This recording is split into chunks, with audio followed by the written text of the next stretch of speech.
ragazzi. Buonasera. Vogliamo un tavolo per due vicino? Prego, da questa parte? Grazie. Posso il menù? Certo. Ecco il menù.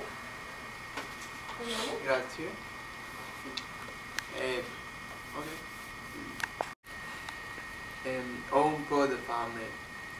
Per me un panino con il mozzarella e il prosciutto. Che cosa prendi? Non molto fame, ma ho sete. Prendo solo qualcosa da bere. Bene. Scusi, cameriere. Che cosa prende? Per me un panino con il prosciutto e la mozzarella. E lei? Prendo un birra. Lei cosa mi consiglia?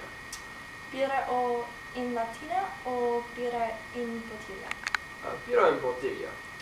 La consiglio la Perino o la nostra azzurra.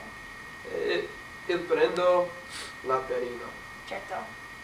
Anche per me. Di accordo, arrivo subito.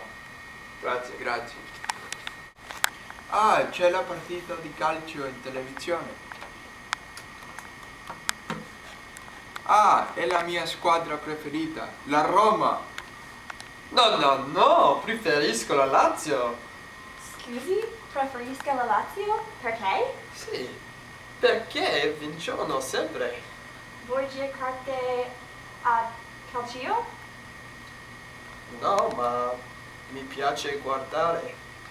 Sì, ho giocato 5 anni. E lei? Sì, ho giocato per 8 anni.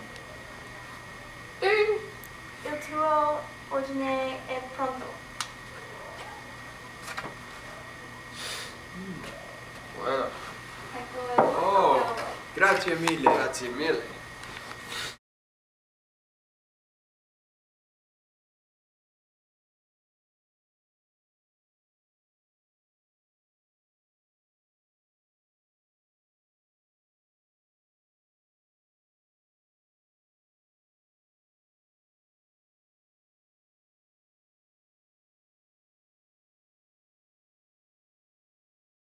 È perfetto.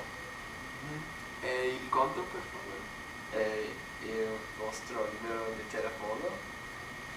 Ecco il fatto.